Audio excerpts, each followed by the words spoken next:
Everyone, welcome back to my channel. आज के video के अंदर हम करने वाले हैं political parties complete. And already मैंने पॉलिटिकल साइंस के सारे लेक्चर्स अपलोड कर दिए हैं, सिर्फ यही वाला रह गया है, तो जल्दी से मैंने ये भी अपलोड कर दिया है। सो अब आप पॉलिटिकल साइंस तो मेरे चैनल से देख सकते हो, बाकी सारे भी मैं जल्दी ही अपलोड कर दूँगी। एंड ऑलरेडी मैं काफ़ी सारे अपलोड कर भी चुकी हूँ, तो एक बार आप मेरे चैनल पर चेकआउट ज़रूर कर लेना। आज का चैप्टर स्टार्ट करते हैं। And this is also an audio book, यानी कि आपको सिर्फ सुनना है, यहाँ पे आपको कुछ देखने की ज़रूरत नहीं है। एंड जो मेन फोकस था मेरा ऑडियो बुक्स बनाने का वो यही था, बिकॉज आपकी आंखों पर जोर नहीं पड़ेगा एंड ऑडियो बुक से you would get a better understanding. So let's begin. सबसे पहले पॉलिटिकल पार्टीज़ हमें चाहिए क्यों, इसके बारे में हम करेंगे बाद में बात। बट पहले ये बताओ पॉलिटिकल पार्टीज़ होता क्या है। तो पॉलिटिकल पार्टी एक ग्रुप ऑफ पीपल है जो कि आते हैं एक साथ एंड इलेक्शंस को कंटेस्ट करते हैं। पॉलिटिकल पार्टीज़ कुछ पॉलिसीज़ एंड प्रोग्राम्स बनाते हैं जिनके थ्रू वह अपनी पार्टी को ज़्यादा अच्छा दिखाने की कोशिश करते हैं, ताकि वो जो है अपना सपोर्ट जो है लोगों से ले पाए, है ना। एंड ऑल्सो हर किसी के जो है डिफरेंट व्यूज़ होते हैं अबाउट पार्टीज़। तो जिन लोगों को एक पार्टी बहुत ज़्यादा पसंद आ जाती है एंड उनको इतनी ज़्यादा ये पार्टी पसंद आ जाती है एक कि वो बाकी पार्टीज़ को बुरा मानने लगते हैं, है ना। एंड मतलब एक्सट्रीमली कमिट हो जाते हैं किसी एक पार्टी को, उसे हम कहते हैं पार्टीसन। एंड इस पूरे सिस्टम को हम पार्टीसनशिप कहते हैं। अब हमारी पॉलिटिकल पार्टीज़ में तीन जो है मेन मतलब पार्ट्स होते हैं, या फिर आप कह सकते हो कंपोनेंट्स होते हैं: leader, active members and follower. Leader यानी कि उस पॉलिटिकल पार्टी का जो हेड है, लीडर है ना, जो लीड कर रहा है पार्टी को। एक्टिव मेंबर्स जो उस पार्टी में काम कर रहे हैं, एंड फॉलोअर्स जैसे कि हम लोग जो कि पॉलिटिकल पार्टीज़ को फॉलो करते हैं, उनको जिताते हैं एंड बाकी का काम वाम करते हैं। तो पॉलिटिकल पार्टीज़ के कुछ फंक्शंस होते हैं। अब पॉलिटिकल पार्टी का जो पहला फंक्शन है वो है कि पॉलिटिकल पार्टी जो है इलेक्शन कंटेस्ट करती है। अब इलेक्शन कंटेस्ट करने के लिए वो कैंडिडेट्स चूज़ करती है। यूएस जैसी कंट्रीज़ में कैंडिडेट्स जो है वो एक्टिव मेंबर्स एंड फॉलोअर्स मिलके चूज़ करते हैं। But in the countries like India, यहाँ पर टॉप पार्टी लीडर्स चूज़ करते हैं कौन कैंडिडेट्स आएंगे। Now political parties also put forward some policies and programmes. अब ये जो policies and programmes political parties हमारे सामने रखती हैं, वो जो होती है वो बेसिकली हम सभी की जो हम सब जो चाह रहे हैं, जैसे कि हमारी जो इच्छा है कि हाँ हमें एजुकेशन चाहिए, ये चाहिए, तो उसको क्या है कट डाउन करके कुछ बेसिक एजेंडास में कन्वर्ट कर देती है पॉलिटिकल पार्टीज़ एंड आगे उन पर काम करती है ताकि हम उन्हें वोट दे पाए। उसके अलावा पॉलिटिकल पार्टीज़ जो है लॉज भी बनाती है। अब आई नो कि लेजिस्लेचर लॉज बनाता है, बट लेजिस्लेचर में काम करने वाले जो मेजॉरिटी ऑफ द लोग होते हैं वो होते तो पॉलिटिकल पार्टी के ही है जो जीत रखी है ना। फोर्थ पॉइंट इज़ कि जो पॉलिटिकल पार्टीज़ होती है वो फॉर्म करती है एंड गवर्नमेंट को रन करती है। तो पार्टीज रिक्रूट करती है लीडर्स को, उन्हें ट्रेन करती है एंड फिर उसके हिसाब से जो है उनको समझाती है कि अच्छा आपको हमारी पार्टी के बारे में ऐसे ऐसे बोलना है एंड सपोर्ट ले लेना है लोगों से। उसके अलावा पॉलिटिकल पार्टीज़ में रोल ऑफ अपोजिशन भी होता है। मतलब जो पॉलिटिकल पार्टी नहीं जीती है वो क्या है क्रिटिसाइज़ करती है जो जीती हुई पॉलिटिकल पार्टी है उसके आइडियाज़ को, ठीक है। अब उससे क्या होता है कि जो जीती है पॉलिटिकल पार्टी ना, वो अपने डिसीजंस पे ज़्यादा ध्यान देते हैं कि कोई उसकी बेइज्जती ना कर दे, ठीक है। उसके अलावा पॉलिटिकल पार्टीज़ जो है पब्लिक ओपिनियन को शेप करती है एंड पॉलिटिकल पार्टीज़ कुछ वेलफेयर स्कीम्स वगैरह भी प्रोवाइड करती है। Political parties basically provide access to government machinery and welfare schemes, यानी कि एक ऑर्डिनरी सिटीज़न जो है वो जब उसको कोई प्रॉब्लम आएगी तो वो क्या करेगा, पॉलिटिकल पार्टी के ऑफिस में चला जाएगा, है ना। बट सीधा उस पॉलिटिकल पार्टी के लीडर के पास तो नहीं जाएगा ना। तो पार्टीज जो है they provide access to government machinery, ठीक है। सो हमने पढ़ा कि पॉलिटिकल पार्टीज फॉर्म करती हैं एंड गवर्नमेंट को रन करती है, कुछ पॉलिसीज आगे रखती है। They also contest elections, make laws, role of opposition, give access to welfare schemes and government machinery and उसी के साथ साथ पार्टीज़ जो है पब्लिक ओपिनियन को शेप डाउन भी करती है। सो ये सारे हो गए आपके जो फंक्शंस है बेसिकली पॉलिटिकल पार्टीज़ के, जो आपको याद रखने हैं। अब इसके आगे हम आते हैं कि पॉलिटिकल पार्टीज़ की ज़रूरत क्यों है। अब पॉलिटिकल पार्टीज की नेसेसिटी को जानने के लिए हम सिंपली क्या करते हैं, एक ऐसा केस इमेजिन करते हैं जिसके अंदर पॉलिटिकल पार्टीज नहीं है। अब अगर ऐसा होता तो कोई भी इंसान उठ के जो है अपने कैंडिडेट, मतलब अपना खुद ही कैंडिडेट बन जाता एंड उसके बाद क्या करता, अपने बेसिकली इलेक्शंस करने लगता। ठीक है, तो अब लोग जो है उनको मीनिंगफुल चॉइस ही नहीं मिलती, क्योंकि उनको नहीं पता ना कि उस इंसान का क्या एजेंडा है अबाउट दी पर्सन, है ना। एंड ऐसे तो बहुत सारे लोग भी हो जाते। एंड ऑल्सो जैसे पॉलिटिकल पार्टीज होती है उनका एक एजेंडा होता है, जैसे कि बीजेपी पार्टी है, उनका क्या एजेंडा है, हिंदुत्व, है ना। तो उस तरीके से पॉलिटिकल पार्टीज का होता है। बट अगर एक इंडिविजुअल पर्सन आके खड़ा हो रहा है कि हाँ भाई इलेक्शंस कंटेस्ट करते हैं, तो वो तो इतना ईजी नहीं है। एंड लेट्स सपोज कि जो कोई पार्टी है वो जीत भी जाती है, कोई पॉलिटिकल पार्टी क्या है, जीत भी जाती है, मतलब पॉलिटिकल पार्टी नहीं, सॉरी, कोई कैंडिडेट जीत जाता है, तब भी वी डोंट नो कि वो अच्छे से गवर्नमेंट को चला पाएगा या नहीं चला पाएगा, है ना। No one would be responsible for how the country would be running. Also हम नोटिस करते हैं कि जो छोटे लेवल्स है जहाँ पे पॉलिटिकल पार्टीज होती भी नहीं है, जैसे कि पंचायत वगैरह, वहाँ पर भी वो भी क्या करते हैं, किसी ना किसी तरीके से मिमिक करते हैं पॉलिटिकल पार्टीज़ को, है ना, जबकि वहाँ पे होती भी नहीं है। दैट शोज़ कि पॉलिटिकल पार्टीज़ कितनी ज़्यादा ज़रूरी है। इसके अलावा पॉलिटिकल पार्टीज़ का जो मेन फंक्शन होता है ना, वो यही होता है कि इतने सारे लोग हैं कंट्री में, इतने सारे लोगों को क्या है समझाना और उनकी जो वो चाह रहे हैं उसको पूरा करना is not easy at all, है ना। तो इसके लिए पॉलिटिकल पार्टीज़ जो है चाहिए होती है, because they have representative democracy. ठीक है, तो ये सब चीज़ें आप जो है बताओगे। Now we come to the next topic which is how many parties should we have. Now हमें कितनी पार्टीज चाहिए ये डिपेंड करता है हम, मतलब हमारी कंट्री पे। अब जैसे यूएसए है, यूएसए में क्या है, दो ही पार्टीज़ है, labour party and conservative party.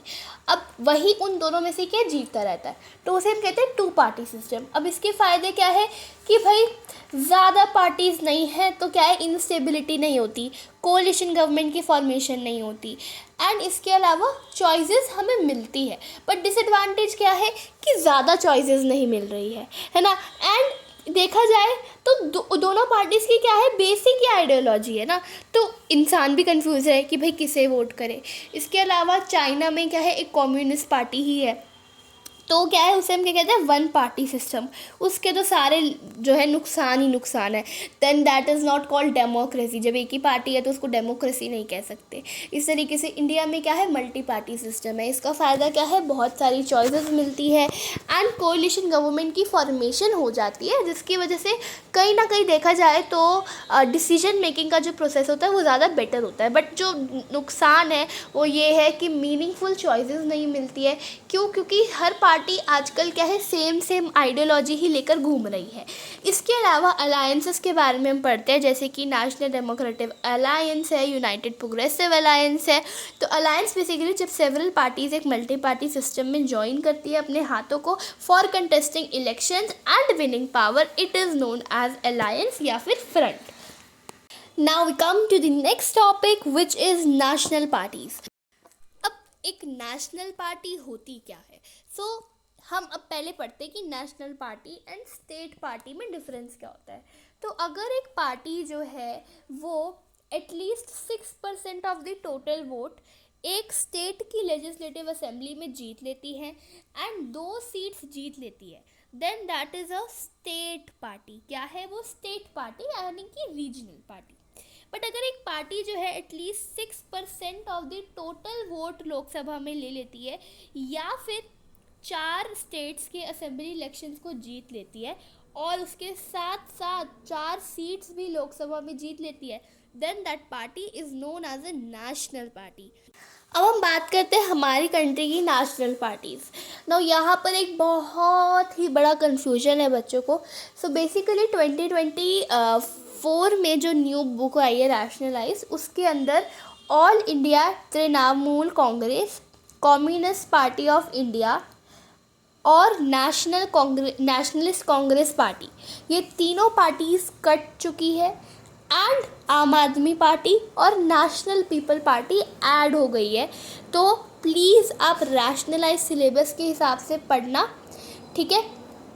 So start करते हैं। सबसे पहले हम बात करेंगे ऑल इंडिया AAP यानी कि आम आदमी पार्टी। तो आम आदमी पार्टी जो है 26 नवंबर 2012 में 2012 में बनी थी।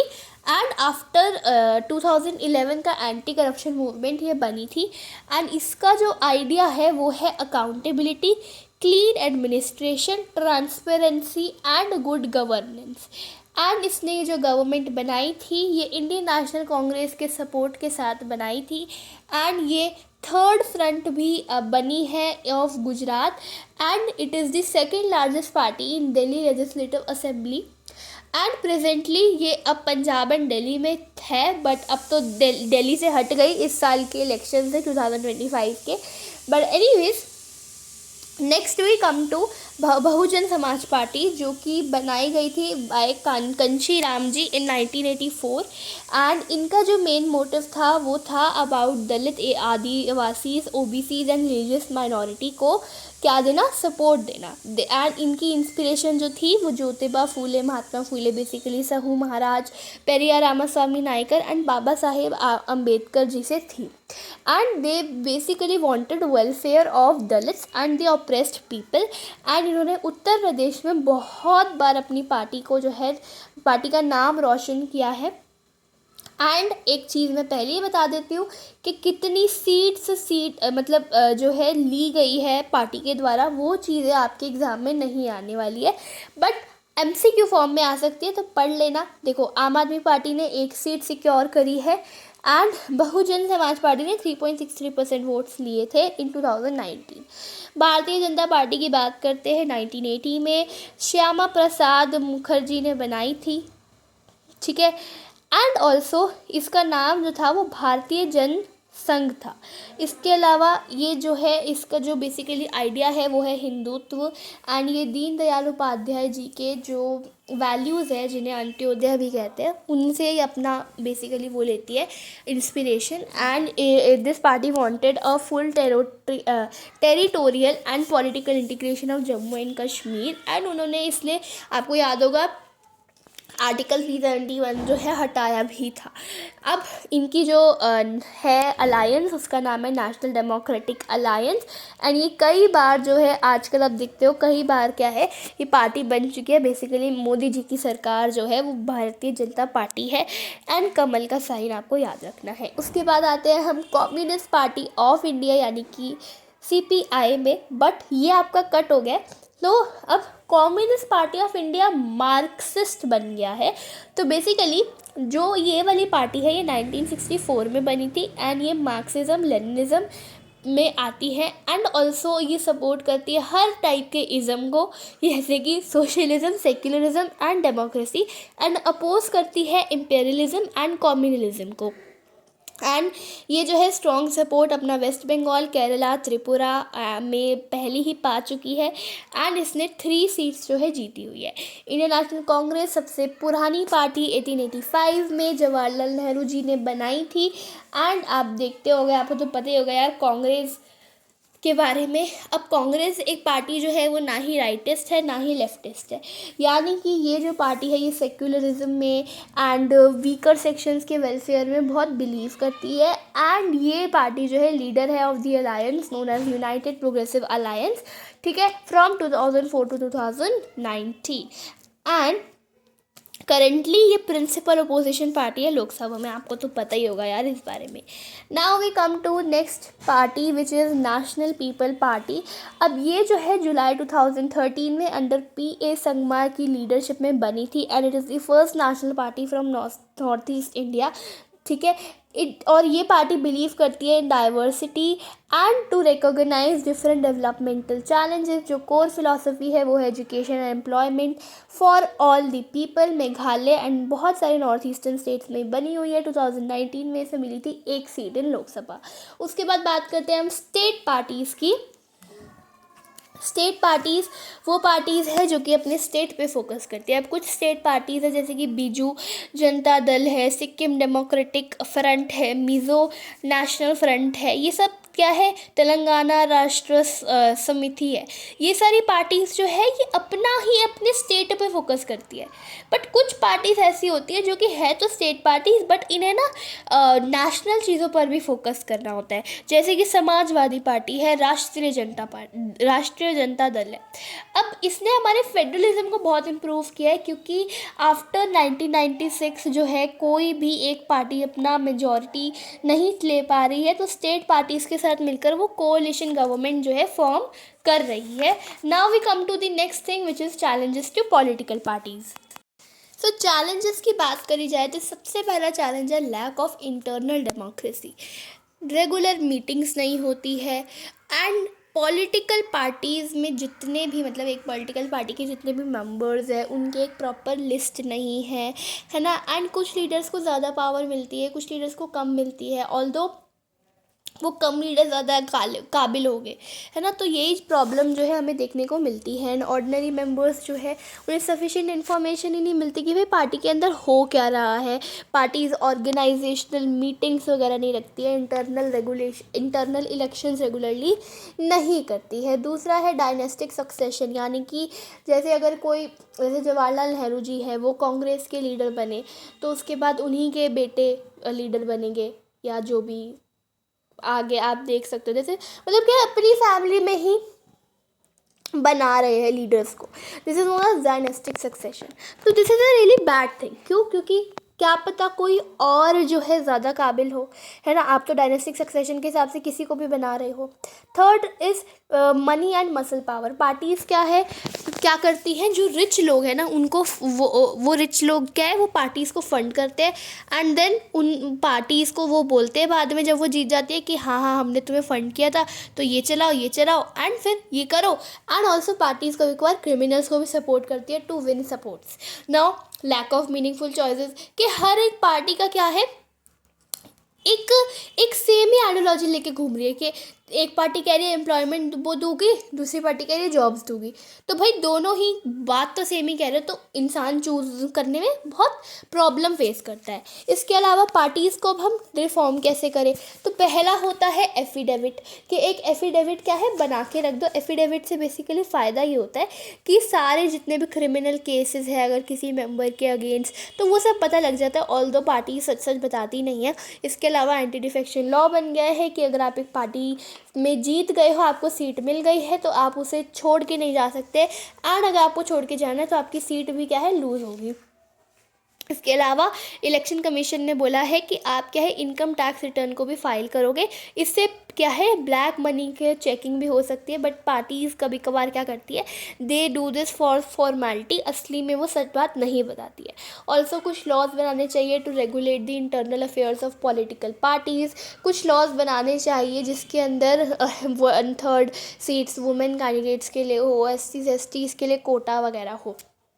And government should also give money to the parties ताकि वो उनके इलेक्शन एक्सपेंसेस वगैरह को क्या है सपोर्ट कर पाए। Now next last thing is कि अगर जो लोगों को करना है पार्टीज़ को ठीक, तो क्या कर सकते हैं लोग, दो चीज़ें कर सकते हैं।